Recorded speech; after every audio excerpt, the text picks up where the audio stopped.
Olá, saudações a todos e a todas que acompanham o nosso Resta Saída. Que bom que nós estamos nos encontrando aqui. Já fazia tempo que a gente não batia um papo bacana, né? Já fazia tempo que nós não nos encontrávamos, devido também ao processo, né, de que as lives tomaram, né? As lives se proliferaram demais, cresceu demais o número de lives, muitos artistas fazendo live, né? E não tem como nós... ficou inviável, na verdade, ficou inviável a questão de fazermos lives referente à psicologia, referente à filosofia, às ciências humanas, porque concorrer, né, com o público sertanejo, com os cantores, realmente se tornou algo inviável. Mas nós estamos retornando a essa prática de realizarmos essas lives, e você fica aí à vontade para você estar enviando as suas perguntas também, fazer os seus comentários dentro dessa área psicológica, né? E dentro da questão da filosofia também, certo? Então sejam todos bem-vindos, todas bem-vindas. E tem um monte de perguntas que já chegou por aqui, nossa live não vai ser muito estendida, e que ela possa ser bem segmentada, que ela possa ser bem enxuta, com a linguagem bem simples, para que nós venhamos a entender, a compreender, a falar, a participarmos todos juntos também. Tá? Olha, chega aqui uma pergunta: por que o amor provoca dor? Eu gravei um vídeo há poucos dias falando a respeito disso, né? Porque o amor provoca dor. O nome do vídeo são Dores de Amor. Né? Dores de amor. E quem nunca teve dores de amor? Foi isso que eu fiz esse comentário. Eu fiz um comentário em cima disso. Porque o amor, ele não deveria causar dor, ele não deveria causar sofrimento, ele não deveria causar traumas, tragédias, mas ele é uma consequência. Então é uma certa consequência, essa traumatização dentro daquilo que é o aspecto amoroso também. Por quê? Porque são sentimentos contrários, são sentimentos mútuos, são sentimentos variados. E nós queremos colocar ou convergir todos esses sentimentos dentro de uma mesma linha de raciocínio, dentro de uma mesma linha de pensamento. É como se nós quiséssemos colocar uma série de questões ou contradições dentro de um mesmo liquidificador e fazermos um milkshake disso.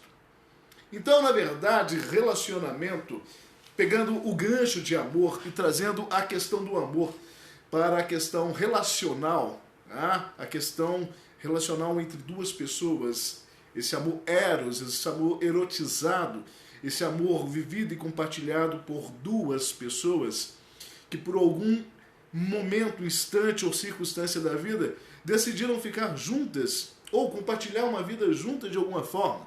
Tá? Então, aqui a gente está bem aberto para falarmos de todas as formas de amor e de sentimentos também. Não colocando gênero, não colocando barreira, para que a gente possa pensar e refletir a respeito disso. Agora imagine duas pessoas com culturas diferentes, pensamentos diferentes, ideologias diferentes, profissões, na maioria das vezes diferentes, pessoas que têm algumas afinidades e se gostaram por algum motivo.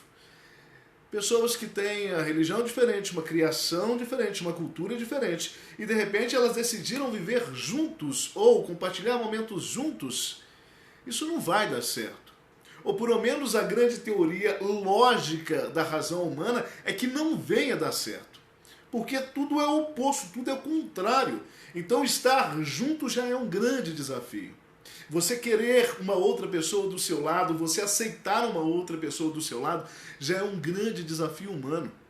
Tá? E dentro desse desafio humano, aí é momento de romper as barreiras humanas, as barreiras lógicas, racionais e também as ilógicas e as irracionais, porque vem tudo junto numa mistureba só.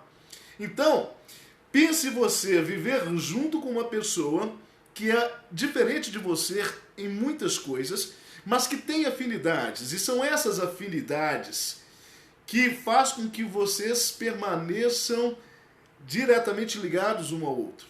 E dentro disso vem a questão do sentimento que nasce, que brota, que cresce, é como uma árvore, ele vai ganhando força, ele vai ganhando raiz. Ninguém ama uma pessoa ao bater o olho nela. O amor à primeira vista, ele é imaginário, ele é ilusório. Você pode ter um encantamento, um sentimento bom, a partir da perspectiva que você faz de uma leitura da pessoa à primeira vista. E qual é o grande erro que nós encontramos dentro dessa linha de pensamento também, desse amor está rápido demais? É que as pessoas se apaixonam pela figura do outro dentro do aspecto imaginário que ela desenha da outra pessoa. Então ela conhece uma pessoa, ela se encanta pela pessoa por vários motivos, a educação, a simpatia, o jeito de falar, de rir, contar uma piada, enfim, vai ter várias questões que vai de encontro à afinidade dela, mas aí ela começa a criar dentro de si um desenho, um imaginário daquele indivíduo, daquela pessoa, que existe somente na cabeça dela. Porque na hora da convivência, na hora do relacional, na hora dos dividendos de vida, razão, emoção e sentimentos, aí a coisa vai apertar, a coisa vai pegar.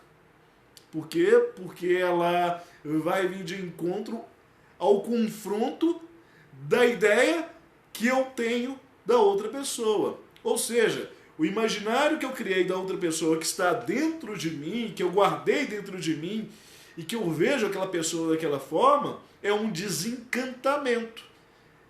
É um desserviço que a vida me traz. E isso eu vou chamar de desilusão.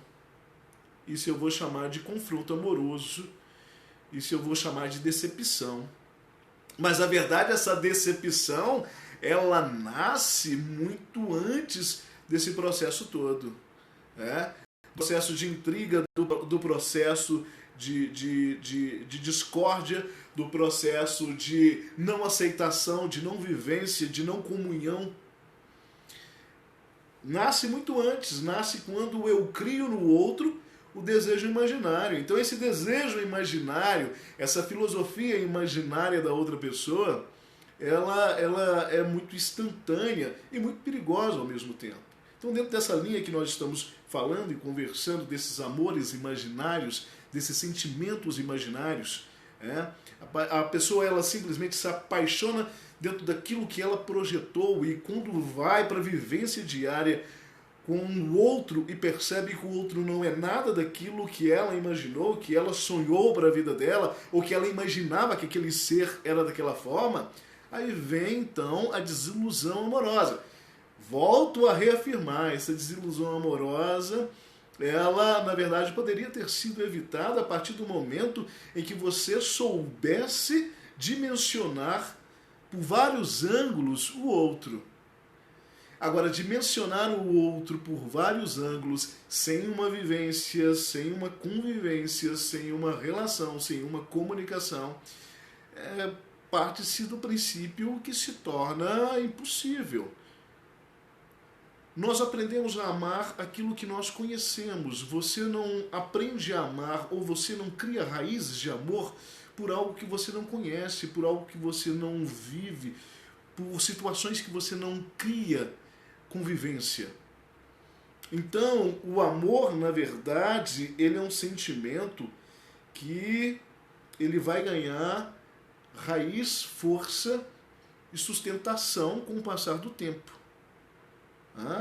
Então, falando em outras palavras, aquilo que já foi comentado, não existe esse amor tão instantâneo assim. Existe o sentimento bom, existe o cuidado, existe o carinho, existe o querer bem, mas esse amor instantâneo, ele não existe simplesmente. Então ele é algo que tem que ser cuidado, zelado. Ele é um bebezinho que você tem que cuidar com todo o carinho do mundo para que ele ganhe força, para que ele ganhe estrutura, para que ele sobreviva. Vamos lá, começando a responder então os e-mails. E foram e-mails e também foram perguntas dentro daqueles vídeos que eu vou postando semanalmente, As pessoas vão fazendo perguntas ali, algumas dá para responder de imediato, outras eu achei muito interessante para a gente trazer para a live, e depois vocês citam lá também as perguntas que vocês quiserem, e também indique um dia para fazer a live, né? Me pediram para fazer essa live hoje, sexta-feira, 9 da noite, programão de índio, né? Mas para quem gosta e para quem quer um bom debate dentro das relações humanas, está feito o convite. Mas fiquem abertos para que a gente possa mudar para outra data, para outro dia também. Aí é com vocês. Vamos lá, olha, José Antônio é da cidade de Alfenas. José Antônio da cidade de Alfenas, Minas Gerais. Ele fez a seguinte pergunta: como lidar com problemas do dia a dia? Boa pergunta, José Antônio. Um abraço aí para você, para a turma de Alfenas também.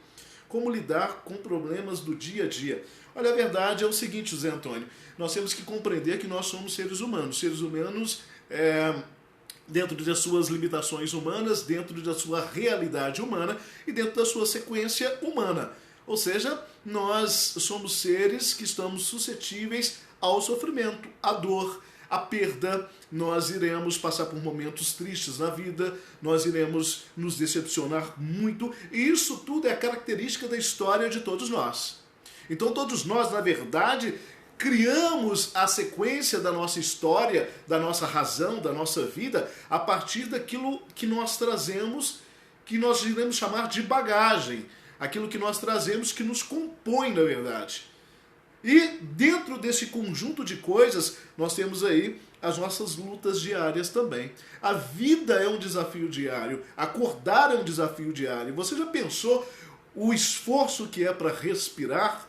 Talvez você ainda não dimensionou isso, porque respirar é tão normal na sua vida que você faz sem perceber. Mas e quando o seu nariz está entupido, você está gripado?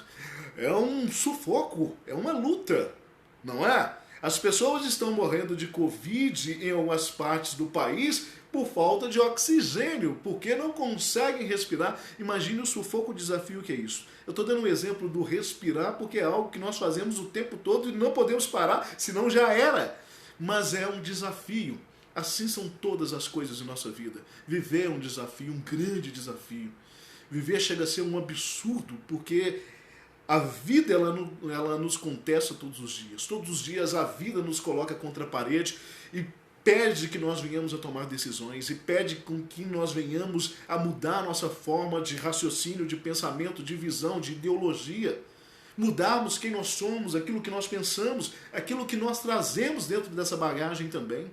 Nem tudo que foi depositado em nossas vidas, nem tudo aquilo que te compõe como ser humano, nem toda a sua formação humanística que você teve desde berço, quer dizer que isso é correto, quer dizer que isso é bom. Mudar é necessário e nós precisamos mudar em vários aspectos. Em vários aspectos. Então, os problemas do dia a dia, José Antônio, da cidade de Alfenas, eles são inerentes à nossa própria história humana. Nós precisamos aprender a lidar com esses problemas. Agora, eu preciso dimensionar esses problemas também, ô José.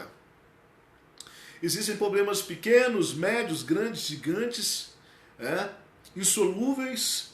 Eu preciso dimensionar esse problema. Que tamanho ou qual a importância que eu estou dando para esses problemas? Qual a proporção que esse problema está ganhando em minha vida? É lógico que os grandes desafios que a vida me dá e os grandes objetivos que eu tenho é buscar a felicidade, é buscar uma vida tranquila, é buscar viver da melhor forma possível. Então, esses são os nossos grandes ideais de vida. Mas no caminhar diário, eu vou ter obstáculos. E obstáculos fazem parte da própria vida, é isso que eu estou dizendo desde o início. Então, por exemplo, essa semana alguém muito desesperado estava preocupado porque bateram no carro dele e me falando a respeito disso. Tá? Então, essa pessoa, a grande preocupação que ela tinha era que bateram no carro. Enquanto a família, a grande preocupação que tinha é se machucou alguém. Então, entre machucar alguém e entre um carro estragado, nós não podemos filosofar que são circunstâncias da vida. Não, são dois problemas. Alguém que machucou e um carro que se estragou. Alguém que se machucou é lamentável, porque você vai ter os cuidados médicos, o afastamento do trabalho, pode ter sequelas e aí por diante. É um sofrimento, é uma dor humana. E por outro lado, tem um prejuízo de um veículo também. Não dá pra gente romantizar a vida. São duas perdas diferentes dentro daquilo que eu estou falando, dentro da proporcionalidade do problema. Qual que é mais grave? Um carro que amassou ou alguém que foi hospitalizado? Então, essa dimensão, esse olhar clínico e frio, às vezes, que nós precisamos ter da vida, José Antônio.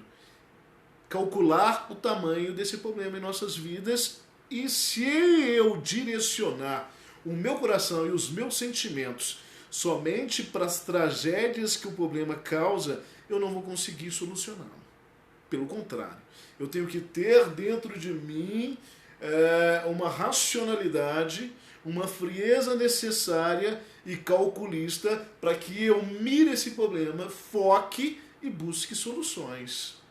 Então, dentro da história que eu acabei de contar para vocês, a pessoa está machucada. Providência, levar para o médico. Providência, saber o que vai ser necessário, medicamento, hospitalização. Tem que resolver. O carro estragado, eu preciso do carro para trabalhar. Foi o que ele me disse. Então foca na necessidade. Se eu focar no carro estragado, eu vou ficar lamentando, vou ficar reclamando que não tenho dinheiro. Aí é momento de eu procurar uma seguradora, a outra parte tinha seguro ou não tinha. Quem vai arrumar esse carro, parcelamento, financiamento. Enfim, eu tenho que focar naquilo que dá para mim trazer resolução. Então, quando eu penso nesses problemas diários do dia a dia, eu tenho que buscar solução, porque os problemas também são acumulativos. Então, quando eu não os resolvo, quando eu os ignoro, eles tendem a crescer, eles tendem a ganhar força, eles tendem a ganhar novos agregados. Então, você tem um problema, se você não resolve ele até o final da tarde, ao anoitecer você terá 2, certo? E no outro dia, terá o problema do outro dia também, aí serão 3 pela manhã, à noite 4, 5, e aí a vida vai virando uma bola de neve. Então, dimensione esses problemas, foque nesses problemas, não no sentido do problema em si, mas na resolução desses problemas. Não adia, não jogue para debaixo do tapete, porque só tende a crescer. Ok? A segunda pergunta de hoje, Stephanie Magalhães. Ela é da cidade de Feira de Santana, Bahia. Opa, estamos indo longe. Um abraço para você, Stephanie Magalhães, Feira de Santana, Bahia. A pergunta dela é: por que existem pessoas que parecem que nasceram para sofrer? Bem, Stephanie, uma pergunta pesada, mas uma pergunta corriqueira no consultório. Porque determinadas pessoas acham que elas nasceram para o sofrimento. Deve ser o seu caso, minha querida, e eu espero que você busque ajuda. Vamos lá, Stephanie. Olhando no meu olho, olhando para mim e tentando entender o que eu quero dizer, Stephanie. A vida não é um passaporte de diversões, aqui não é o Play Center, aqui não é a Disneylândia, onde nós ganhamos um passaporte de alegria, onde eu entro num grande, maravilhoso mundo encantado, na qual tudo vai me fazer feliz, na qual tudo vai me trazer sorrisos, na qual tudo vai me fazer bem. Viver dói é uma frase que eu uso constantemente e quem me acompanha sabe disso. Viver vai doer sempre, Stephanie. Sempre. Por quê? Porque viver é um desafio, não existe manual, não está pronto, é uma construção diária, é uma reformulação. E a cada passo que eu dou na vida, eu quebro a cara. A cada passo que eu dou na vida, eu preciso buscar novas saídas. A cada passo que eu dou na vida, coisas vão dar erradas. Por quê? Porque isso é viver. Isso é o próprio desafio da vida.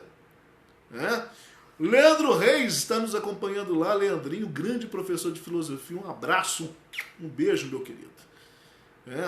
Então, quando eu falo de viver, Stephanie Magalhães, eu quero falar dos desafios que que a vida nos impõe.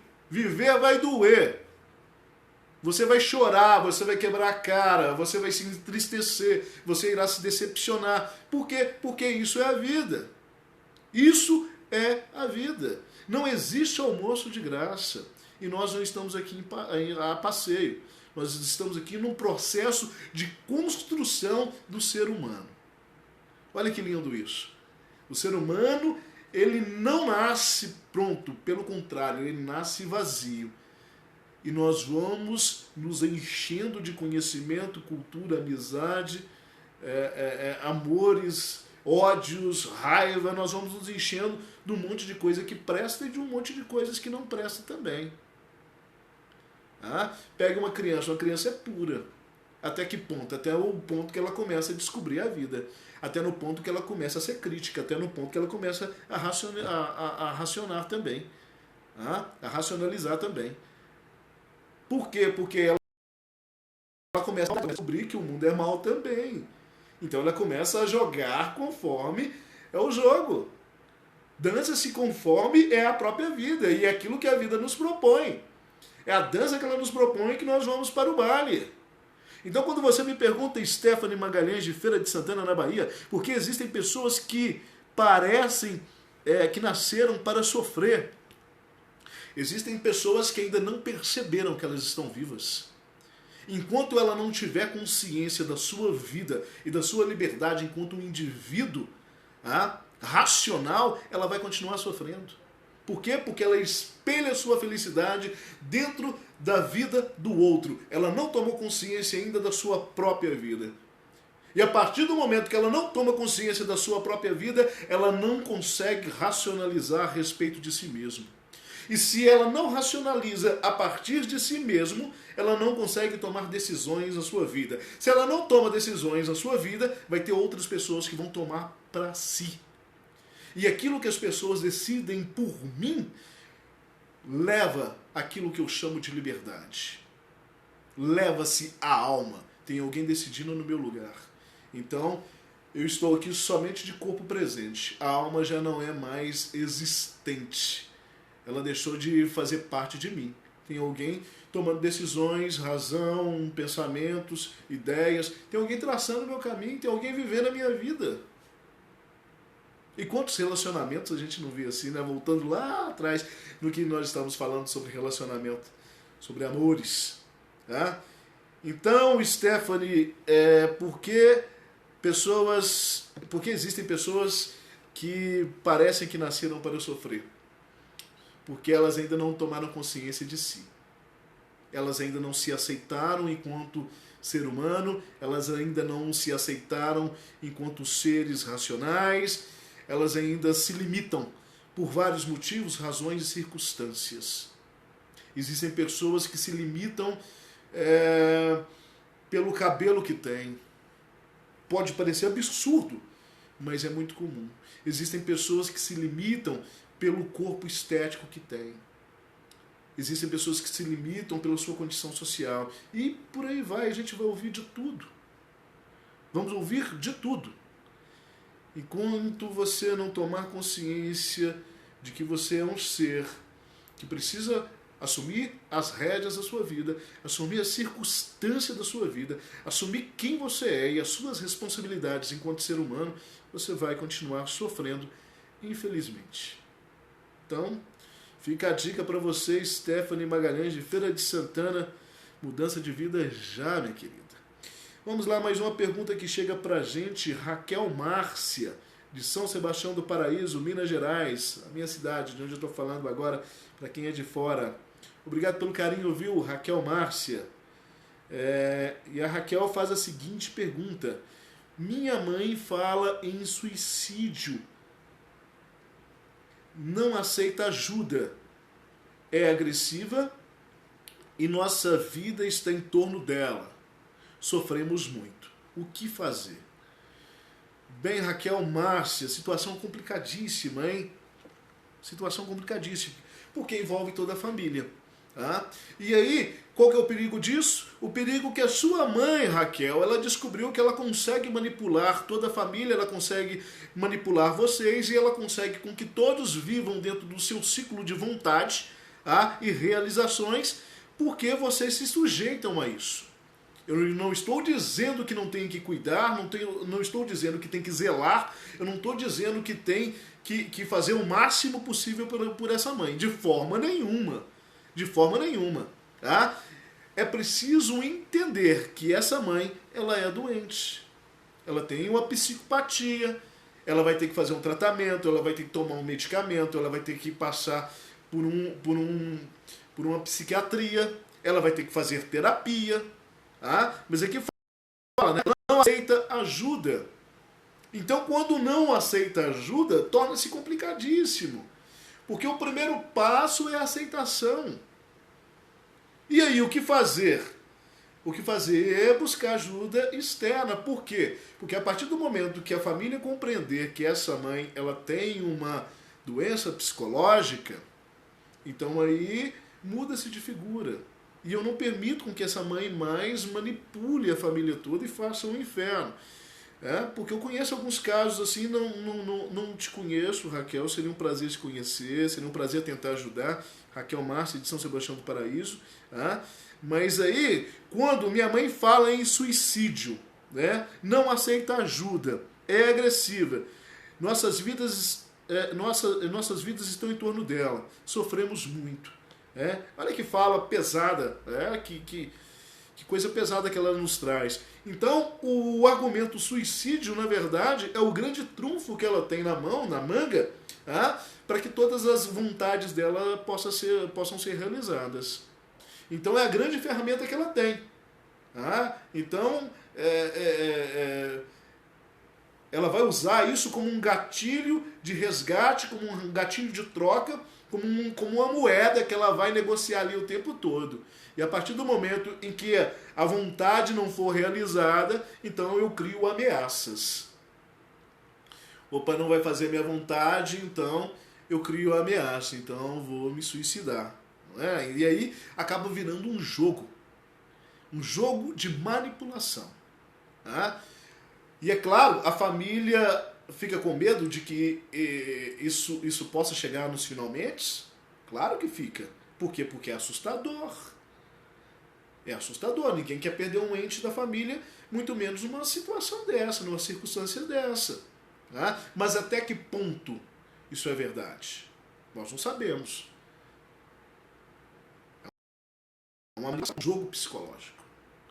Por isso a intervenção medicamentosa. Por isso psiquiatria. Por isso terapia. E aí terapia não somente para essa mãe, mas terapia para você também, Raquel. Terapia para essa família também que adoece junto. Então, se você tem um indivíduo desse dentro da família, a família toda fica doente, infelizmente. E depois, se você quiser entrar em contato comigo, será um prazer estar ajudando. Diogo Augusto, do Rio de Janeiro, bairro da Urca. Ô Diogo, obrigado pelo carinho aí, tá? E tem várias pessoas nos acompanhando aqui. Vini, um abraço para você. Ednilton Narcísio, da Nalva Vec também. Enfim, várias pessoas aí nos acompanhando. Muito obrigado pelo carinho, tá? E aí esse vídeo vai ficar 30 dias aí sendo reverberado. Na verdade, ele ganha muito mais força, muito mais... as pessoas vão compartilhando depois e tal. Diogo Augusto, Rio de Janeiro, bairro da Urca.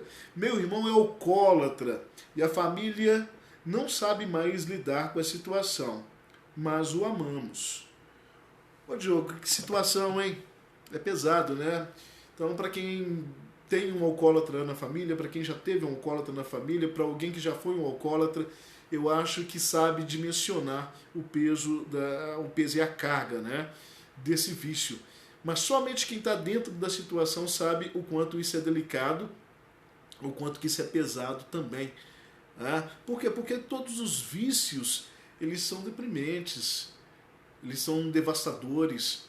E aquilo que eu acabei de falar, né, para Raquel, Quando um adoece na família, não é só aquele que está doente, mas a família toda adoece. Todo mundo precisa, na verdade, buscar ajuda, porque vai chegando numa situação, numa circunstância que se torna lamentável, insustentável. A grande verdade é essa. E seu irmão alcoólatra, a família está sofrendo, mas uma coisa muito bacana, muito bonita que você cita aqui, Diogo. Vocês o amam. Então vocês ainda não desistiram desse indivíduo. Você ainda acredita que existe uma possibilidade. Tanto é que a pergunta chega até a mim. A busca de uma resposta para que possa direcionar essa vida. E na verdade, a resposta que eu trago para você, Diogo, é a resposta da aceitação. Qual que é o primeiro passo? A aceitação, dentro de qualquer circunstância. E a aceitação da família, que nós temos um doente, tá? Porque o alcoolismo ele é uma doença, então nós precisamos entender que nós temos um membro doente na família. E se ele é doente, a visão que eu tenho que ter para ele é uma visão diferenciada também. Então, quanto mais eu cobro desse indivíduo, vai trabalhar, vai arrumar um emprego, larga essa bebida, larga essas companhias.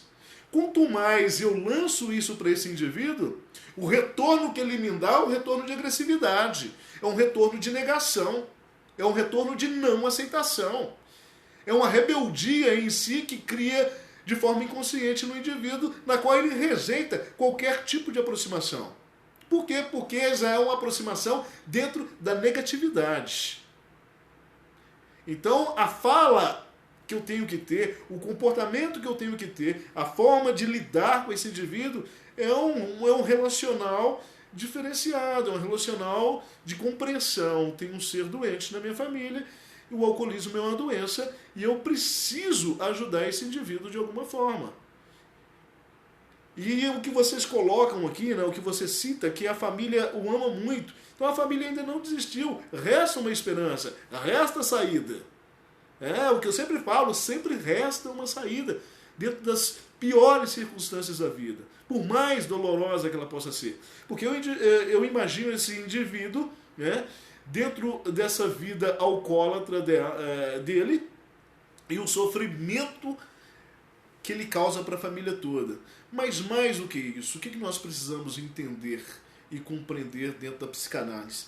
Nós precisamos entender que nós temos um indivíduo que não é um bêbado por si só. Temos que tentar compreender por que ele busca refúgio na bebida. Qual o tamanho da dor que esse indivíduo, que esse irmão traz? A gente não tem essa dimensão, não conheço a história da família, me coloco à disposição para a gente tentar dar um auxílio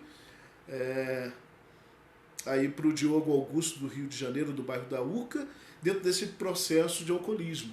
Então, é pensarmos nesse irmão adoecido, quais os traumas que ele traz, quais as angústias que ele traz, qual o peso que ele traz na sua alma, qual o tamanho da dor na qual ele encontra refúgio na bebida. Então, um indivíduo alcoólatra, ele não é alcoólatra porque ele não tem vergonha na cara, como a maioria das pessoas dizem na linguagem popular.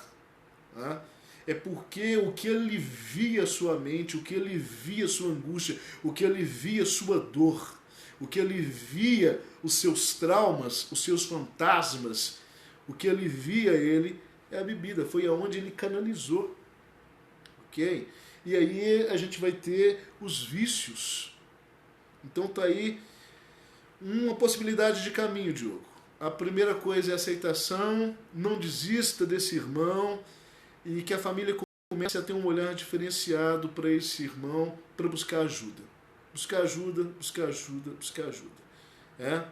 Então, voltando a Raquel, que a mãe ameaça o suicídio, por que o indivíduo ele se suicida?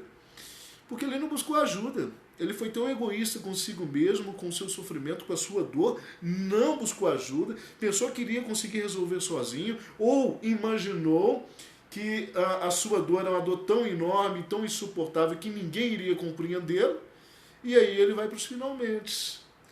A angústia é tanta e é num processo tão doloroso e tão acumulativo que ele vai chegar nos finalmente. Né? Um abraço aí para Dani Duarte, que está também nos assistindo, Paula Pimenta, Margarete, obrigado por estar nos acompanhando.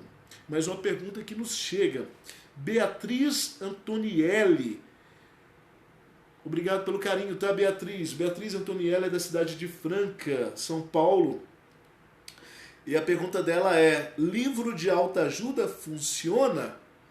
Bem, Beatriz, eu tenho 1, 2, 3 inscritos aí e eu acredito que funciona. Tá? Mas o que eu preciso compreender dentro do livro de autoajuda?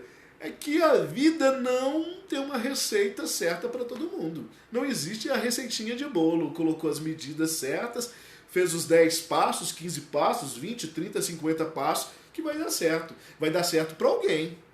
Vai dar certo a partir do momento em que eu tenho uma compreensão daquilo que eu tenho que tirar daquele livro, daquele conteúdo, daquela leitura, que irá de encontro aos confrontos que eu tenho internos. O que eu estou buscando no livro de autoajuda? Eu acho que a gente começa por aí. Né? Será que eu compro o livro por uma indicação? Será que eu estou comprando o livro porque a capa é bonita? Ou porque o autor ele é famoso, ele tem um nome importante? O que eu estou buscando? Então, na verdade, os livros de autoajuda, eu acho que são manuais de vida que nos auxiliam. Mas é só um auxílio. Quem faz a mudança, quem faz a diferença, quem faz a coisa acontecer é cada indivíduo. É cada um de nós que tem o dimensionamento daquilo que nós precisamos. As pessoas não sabem o que você precisa. As pessoas elas podem ter uma ideia do que você precisa. As pessoas não sabem o que você pensa, o que você sonha, o que você gosta, o que você quer. As pessoas têm uma ideia a partir do momento em que você possibilita com que ela entre na sua vida ou que você compartilhe isso com ela. Então, o livro de autoajuda, Beatriz Antonielli de Franca, eu acho que é muito bom, depende aí do livro também. A gente vai ter um monte de livro ruim, um monte de livro porqueira, um monte que não deveria ter sido escrito, e um monte bacaninha, e um monte super legal, e um monte. Gosto para todo tipo. Enfim, mas aquele livro todo vai servir para minha vida? Não. Mas existe ali alguns conteúdos que eu posso trazer para minha realidade. E é esse filtro que eu preciso ter, essa ajuda. É uma forma de ajuda também. É um mecanismo de ajuda. Todos nós temos que nos despir dessa vergonha de pedir ajuda. Nós precisamos das pessoas. Quando nós nascemos, nós não nascemos sozinhos. Algumas pessoas nos trouxeram a vida. Nós precisamos de algumas mãos para que nós viéssemos à vida. E quando nós sairmos desse mundo plano e terreno, algumas pessoas vão ter que usar as mãos para nos carregar dentro de uma urna também e nos depositar na terra. Nós precisamos de ajuda para chegar no mundo e para sair do mundo. E se nós precisamos de ajuda nos extremos, tanto no chegar quanto no sair, imagine no lidar com o mundo diariamente e com os sofrimentos que o mundo me traz, com as dores que o mundo me traz. A gente precisa de pessoas, a gente precisa de ajuda. Agora, lógico, não é qualquer pessoa e não é qualquer ajuda também. Vamos lá, mais uma pergunta que chegou para mim. Marta de Souza, da cidade de Passos, Minas Gerais. Um abraço para você, Marta. Obrigado pelo carinho. Fez alguns comentários, alguns elogios. Obrigado pelo carinho, tá? A gente faz com o coração aberto na tentativa de entender essa missão, que é compreender o ser humano e ajudar o ser humano dentro de sua necessidade humanística de ser. Marta de Souza, da cidade de Passos, abraço para a cidade de Passos, Minas Gerais. A pergunta da Marta é: por que sempre amo? Porque sempre amo. Sou sincera e acabo sendo traída ou abandonada. Marta, não tá bom pro seu lado não, hein? Deu ruim. Marta de Souza, da cidade de Passos, porque sempre amo, sou sincera e acabo sendo traída ou abandonada. Vamos falar sério aqui, minha querida? Olha para mim. Os meus... Você analisou o tipo de escolhas que você tem feito para sua vida, Marta? Você já analisou quais são os homens na qual você procura se relacionar? Não existe bola de cristal. Ninguém sabe se vai dar certo um relacionamento. Mas existem indícios no caráter, da personalidade, da ética, da virtude. Todo mundo tem uma história. Qual é a história que você procura saber antes de envolver com esses amores? E aí vem uma outra questão. Marta, você disse sempre amo. Será que você não está amando fácil demais, não? Como eu disse, o amor ele é um processo de construção. Ele é um bebê que cresce, ele é uma plantinha que vai ganhando sustentação. Ninguém ama do dia para a noite. Amor depende de uma conjuntura de coisas. O amor é o dia a dia, é o trato, é o carinho, é o abraço, é o zelo, é o cuidado, é o afeto, é as palavras que eu falo, que eu ouço, é o compartilhamento, é o estar junto, é a sinceridade, é a verdade, é o caráter. É um monte de coisas que irão compor esse sentimento tão grande, tão enorme, tão nobre. Você pode estar confundindo amor com paixão. Porque paixão é devassadora.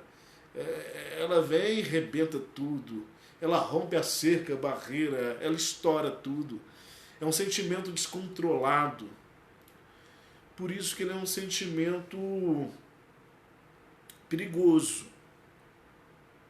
Apaixonar-se pode ser muito bom? Pode não, é bom. Seja apaixonada pela vida, apaixonada pelo dia, pela sua família, pelos seus filhos. Enfim, apaixone-se. Eu sou um homem apaixonado por um monte de coisas, por um monte de pessoas, por um monte de livros, por um monte de... Enfim, a paixão não tem nada de mal, só que ela é perigosa a partir do momento em que eu não sei dosá-la. A partir do momento que ela se torna algo que foge do controle das minhas mãos. A partir do momento em que eu perco o rumo e ela me leva. Então, eu acredito que você possa estar confundindo esse sentimento de amor com o sentimento de paixão. E você diz, eu sou sincera e acabo sendo traída. Essa sinceridade, ela é uma sinceridade aplicada de que forma? Será que a forma que você está colocando essa sinceridade não é uma forma assustadora também, Marta? Porque verdades são para serem ditas. E ninguém tem um relacionamento sustentável ou de grande durabilidade se não tiver um alicerce para montar tudo isso por cima, uma plataforma firme. E relacionamentos com mentiras ou fatos negados, eles podem não se sustentar. E aí você está com uma pessoa convivendo, tá gostosinho, tá uma delícia, mas aí em um determinado momento você, olha, eu tenho algo para te contar. Não sei se você vai gostar. Só de você já vir com esse papo, com essa ideia, você já desmonta o outro, você já quebra o outro no meio. Então não é bacana tudo começar embasado na verdade, na sinceridade, no olho do olho, e se o outro não me quiser, ele que procure o seu caminho, que eu estou procurando o meu? Vamos ser sinceros, a vida precisa de um pouco mais de sinceridade de verdade. E dentro dessa sinceridade, dentro dessa verdade, eu falo para você que você precisa ter um olhar diferenciado dentro desses seus relacionamentos, para que você pare de machucar tanto. É que você diz que está sendo traída, ou você é traída, ou você é abandonada. Quais os motivos que levam o outro indivíduo a isso? Você tem que trazer isso de questionamento para você. Porque você falar que também todo mundo não presta, que passa por sua vida, você está generalizando todo mundo. E às vezes o problema está com você e não nos outros. É lógico que ser traído, ser abandonado, foge da racionalidade do caráter do outro. Não é isso que eu estou dizendo. Eu estou dizendo para que você avalie, antes de tentar entender o outro, avalie quem é a Marta. Quem é a Marta de Souza? Ela não precisa de uma reformulação dentro da sua própria vida? Talvez não seria um momento de estar sozinho para se encontrar, porque enquanto você não se encontrar, não se achar, como que você vai se doar para o outro? Como que você vai querer entender o outro se você não entende nem quem é você?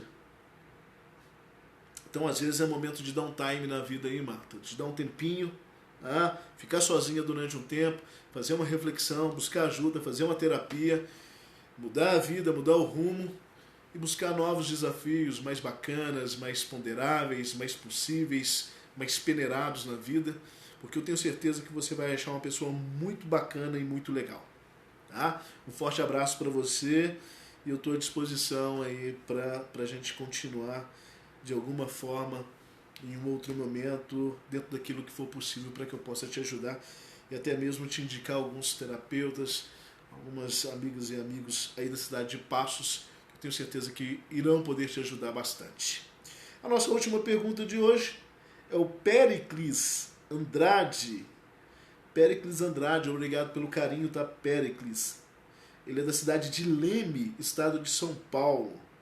Um abraço aí para vocês da cidade de Leme, São Paulo. Não conheço Leme, espero conhecer. Um abraço para vocês aí. A pergunta do Pericles Andrade é: amar é sofrer? Vamos lá, Pericles. Vamos pensar nisso que nós já falamos um pouco a respeito. Primeiro eu preciso compreender o que é amor, primeiro eu preciso compreender o que é sofrimento, e antes de eu compreender o que é amor, antes de eu compreender o que é sofrimento, eu preciso entender o que é vida. E para que eu entenda o que é vida, eu tenho que achar significado, respostas, objetividade, razão e entendimento do que é a minha vida. Então viver é um desafio diário, viver é uma possibilidade e viver tem obstáculos também. E é dentro disso que nós estamos falando aí há bastante tempo, há quase 1 hora já. Então, Péricles, quando você me pergunta se o amor ele está relacionado ao sofrimento, então eu te pergunto de que amor que nós estamos falando. Amor eros, um amor erotizado, um amor entre duas pessoas.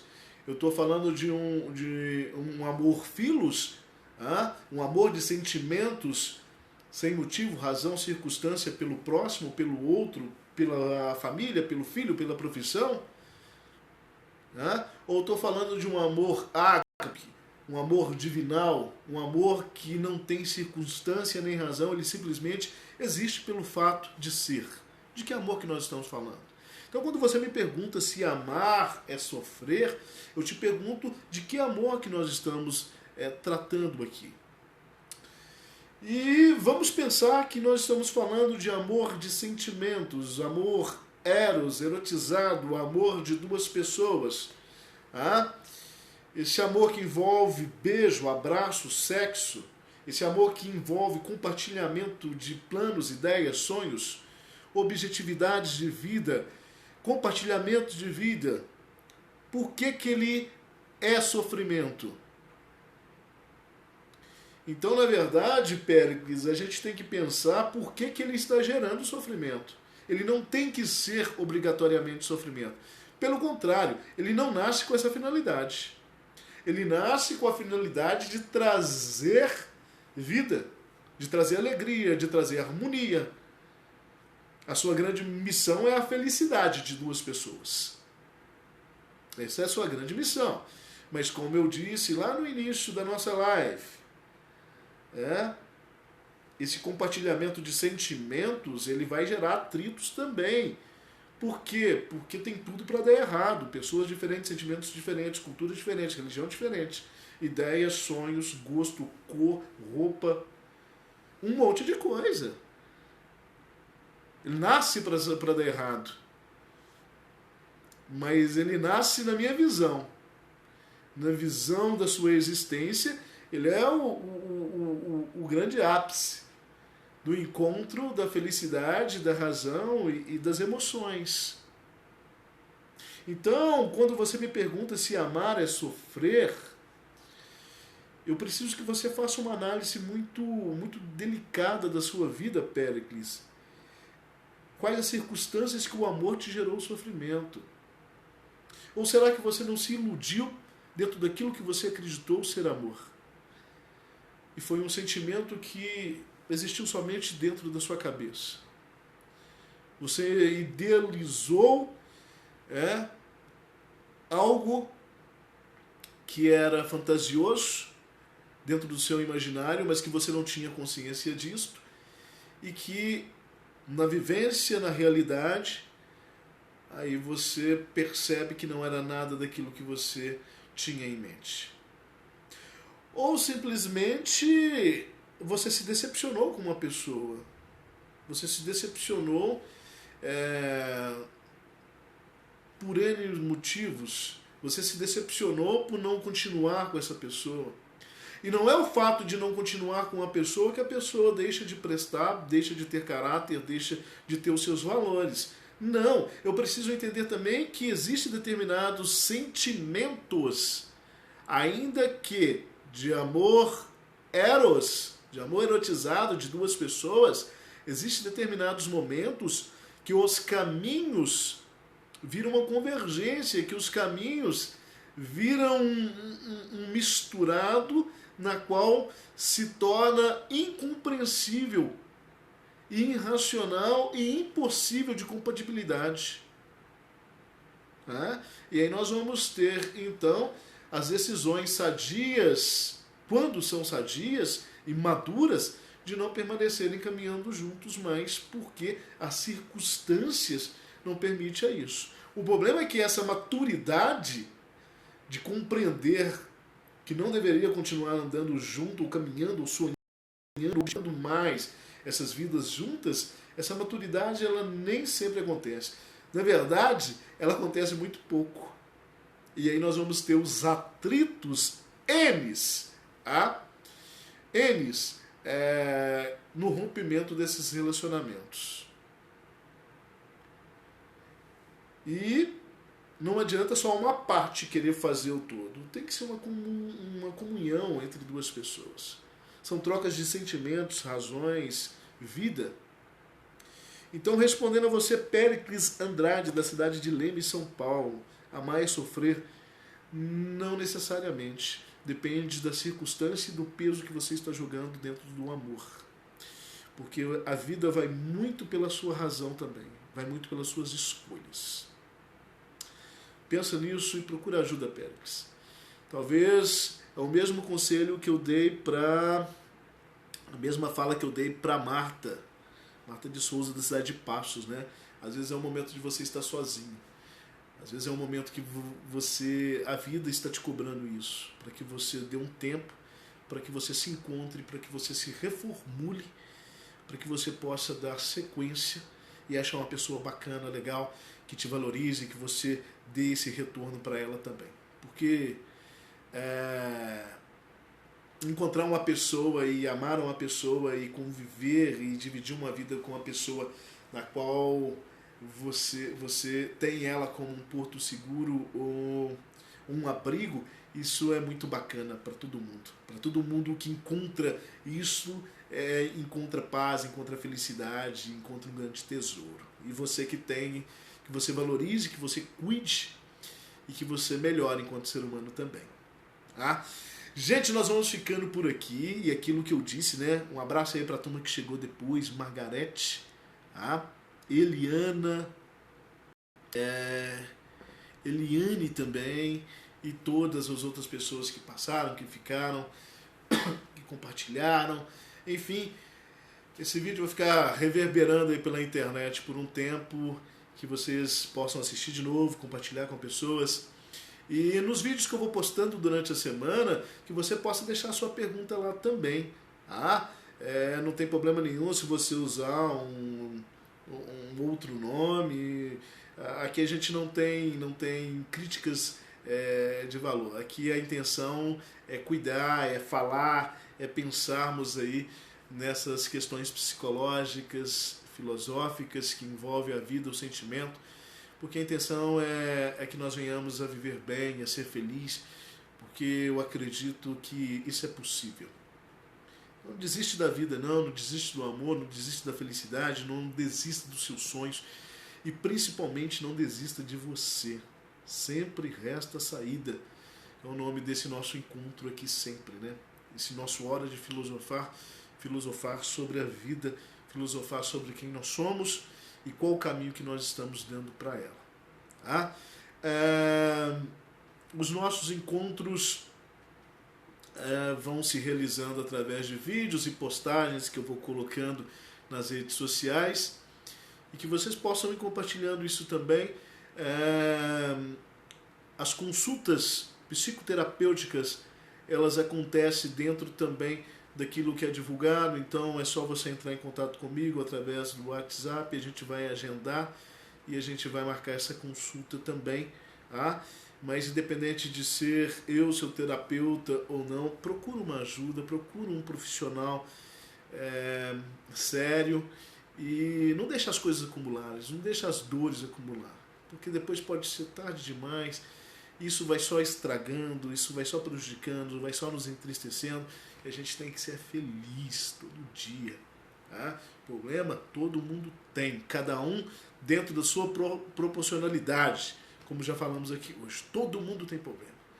Mas acreditar em Deus, acreditar na vida e acreditar que a gente tem que ser feliz, isso tem que ser um lema de nossas vidas. Isso tem que ser algo que a gente acorda dizendo, acordei para vencer no dia de hoje, acordei para ser feliz, eu acordei para ser otimista e acreditar que mesmo diante das dificuldades e das barreiras, tudo vai dar certo. Tá? Um beijo no coração de vocês, fiquem com Deus, um prazer esse nosso encontro aqui. Forte abraço, até breve.